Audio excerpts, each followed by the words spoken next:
Warahmatullahi wabarakatuh. Alhamdulillahi badi illa hadi ila bayani mahyair rosadi amadda arbaban nuhawaro sama samsal bayani bisuduril ulama.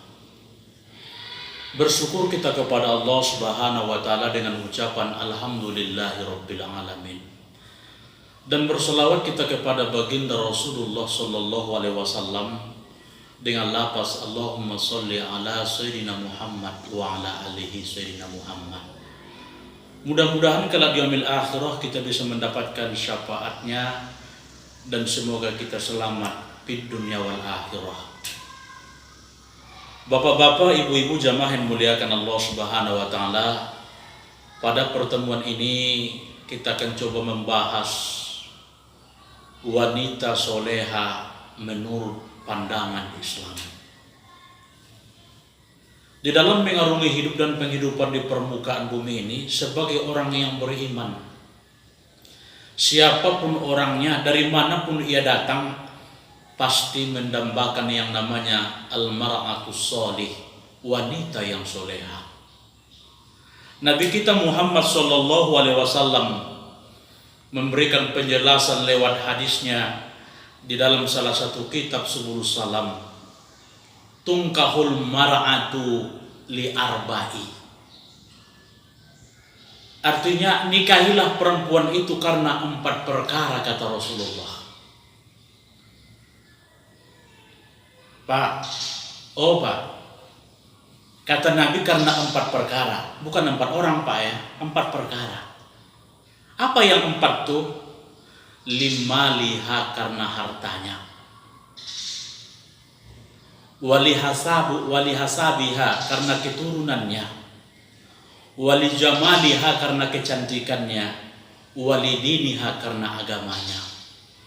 Jadi kalau dapatlah bapak yang 4 nih Pak, insya Allah bapak akan bahagia dunia akhirat.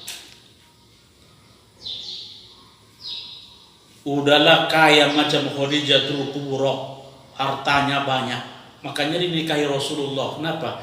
Dia berharap inilah yang akan menopang perjuangan dalam membela agama Allah, sehingga Khadijatul Bapak yang muliakan Allah rela dia habis hartanya untuk agama Allah Subhanahu wa taala.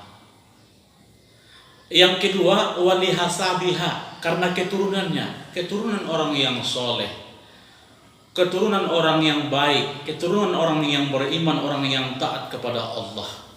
Karena memang buah mangga jatuh, tidak akan jauh dari pokoknya. Kemudian yang ketiga, wali jamaliha karena kecantikannya. Cari istri yang cantik Pak. Kata orang sekarang, cantiknya macam Pia Palen, pinggang 28, body macam gitar Spanyol. Kemudian yang keempat, walidiniha karena agamanya kuat, orangnya orang yang taat kepada Allah, sholatnya terjaga. Ini mampu membahagiakan kita sebagai seorang suami kalau dapat yang 4 nih. Saya di tahun 2005 Bapak Ibu yang muliakan Allah, kebetulan saya hafal hadis nih. Saya cari yang 4 nih. Saya cari yang kaya, yang keturunan baik-baik, yang agamanya kuat, kemudian yang cantik. Memang tidak ketemu Pak, tidak jumpa. Ketemulah istri yang cantik, bongak pula. Akhirnya ketemulah istri yang kaya, namun bukan kaya harta, kaya perasaan. Memang dalam hidup ini Bapak yang memuliakan Allah, tidak ada yang sempurna. Kalau dicari yang sempurna, mungkin ada orang sampai itu pun tidak akan menikah. Saya pernah jumpa dengan anak muda, Mas, udah berapa umur, saya tanya. Apa jawabannya? Sudah 40. Sudah menikah? Belum. Kenapa belum menikah? Apa jawabannya? Mau nyari yang sempurna, mau cari yang terbaik katanya. Jadi kalau dicari yang sempurna tidak akan ketemu Pak. Saya cari yang sempurna, saya cari yang cantik, yang kaya, yang agamanya kuat, keturunan baik, tidak ketemu, tidak jumpa. Tapi nggak dapat yang 4 nih, kurang-kurang 2 jadilah. Agamanya kuat, keturunan baik-baik. Kalau masalah harta mungkin bisa dicari. Kalau masalah kecantikan itu relatif. Banyak orang hari ini kecantikannya luar biasa, Bapak yang muliakan Allah. Cantiknya macam Manohara Odelia Pinot. Hidung mancung, kulit putih. Kata orang dagunya macam lebah bergantung, rambutnya ikal mayang. Tapi apakah kecantikannya mencerminkan kepribadiannya? Kadang-kadang orang sering tertipu dengan kecantikan. Wajah cantik, tapi akhlaknya, perangainya tidak seindah wajahnya. Jadi kalau masalah kecantikan itu relatif. Bapak Zaman muliakan Allah Subhanahu wa taala. Jadi kalau dapatlah Bapak yang 4 nih, udahlah kaya, keturunan baik-baik, agamanya kuat, kemudian cantik, Bapak akan bahagia dunia akhirat. Bu, ibu itu juga, Bu. Cari suami yang kaya. Udahlah kaya, keturunan baik-baik, agamanya kuat. Kalau ini dapat ibu cari, insya Allah ibu akan bahagia, tidak masalah. Cari suami macam Syahrul Khan, macam Ajaib kan boleh. Jadi udahlah ganteng, kaya, agamanya kuat, keturunan baik-baik. Bapak zaman muliakan Allah Subhanahu wa taala. Memang dalam hidup ini tidak ada manusia yang sempurna. Kesempurnaan hanyalah milik Allah Subhanahu wa taala. Kenapa saya bilang begitu, Bapak yang muliakan Allah? Cantik istri, mata senang memandang, memang cantik. Kata orang sekarang macam Pia Palen, pinggang-pinggang 28, bodi macam gitar Spanyol. Namun hati tidak tenang, cemburu kepanjangan, tidak juga tenang.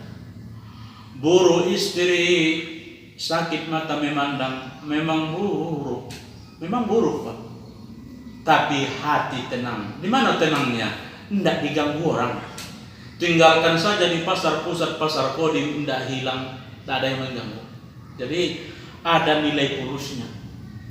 Dalam hidup ini ada kelebihannya, ada kekurangannya. Bapak semua yang muliakan Allah Subhanahu wa taala. Lalu apa kriteria istri soleha menurut Al-Quran? Yang pertama, fasolihatu qanitatun. Wanita yang soleha, mereka takut kepada Allah Subhanahu wa taala. Dia sangat taat. Sholat 5 waktu ia jaga. Wajahnya basah karena air wudu. Mulutnya komat kamit karena tiap hari membaca sholawat. Malamnya ia baca Al-Quran. Tengah malam ia tahajud. Pagi harinya sholat duha.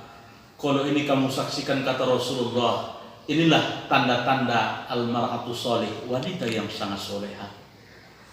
Kemudian yang kedua, hafizatul lil ghaibi bima hafizallah. Mampu menjaga dirinya ketika suaminya tidak ada.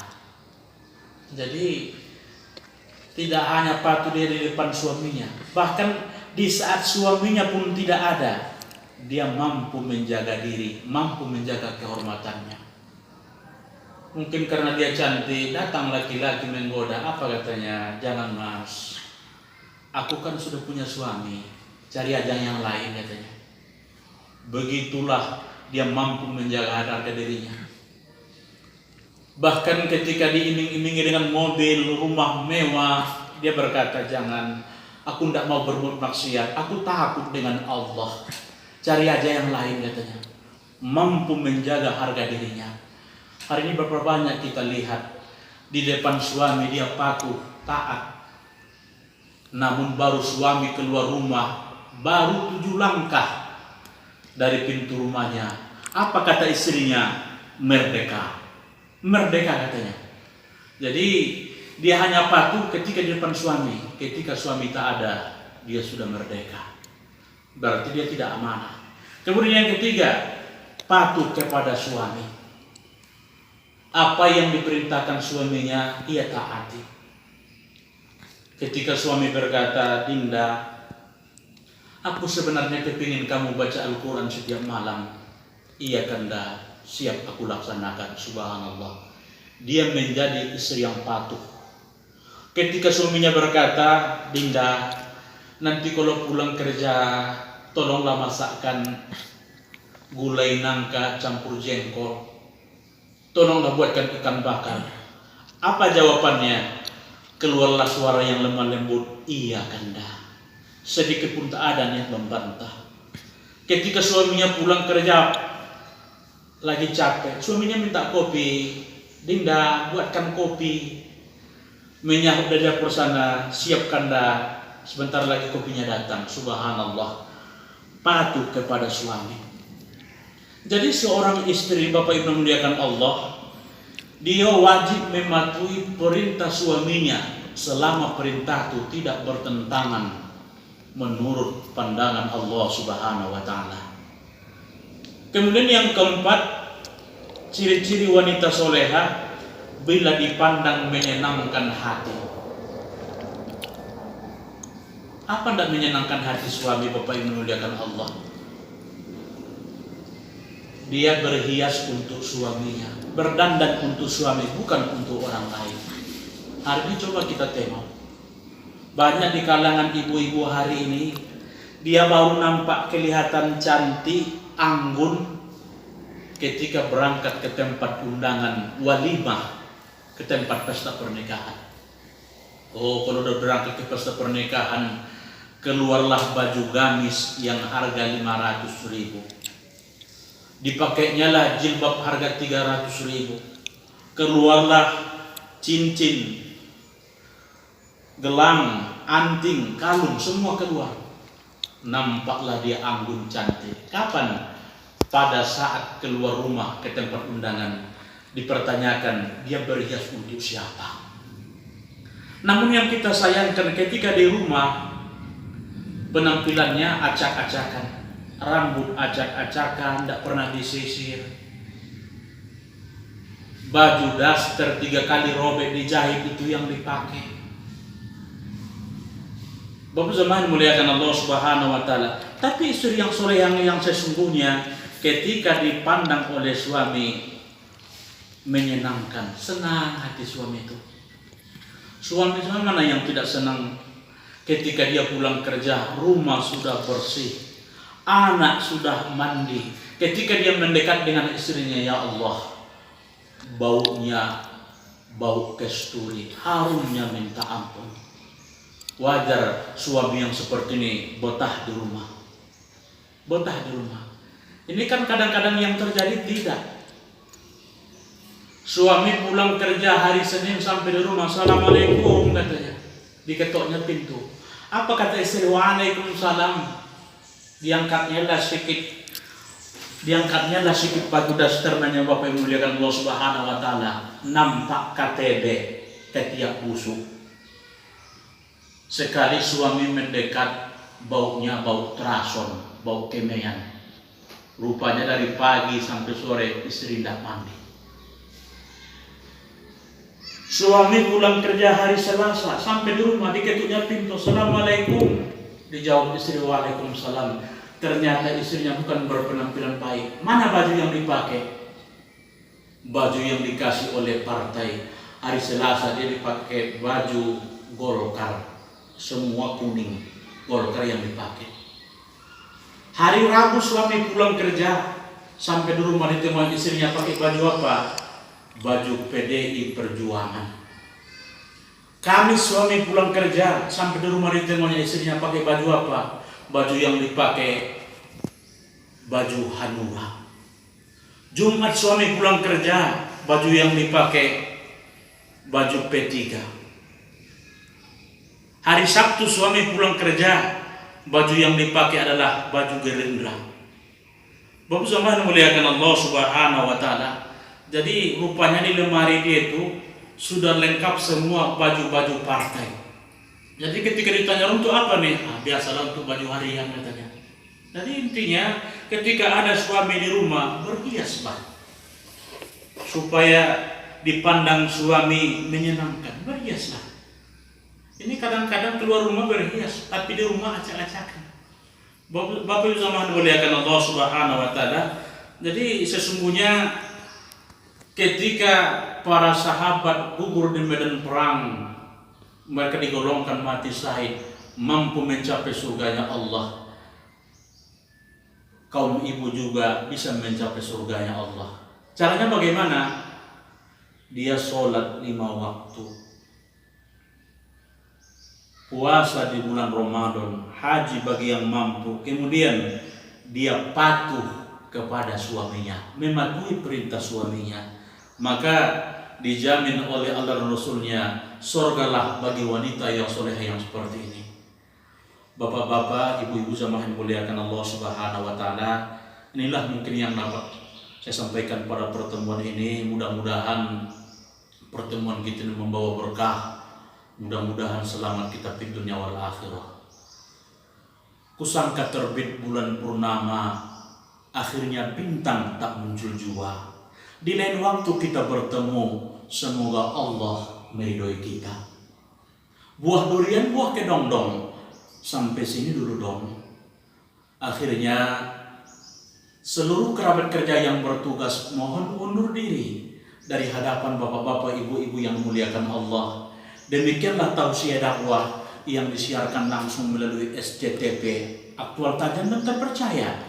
Dan saya Ustadz Ikhwan akan kembali ke studio Bombay untuk menemui Anjeli.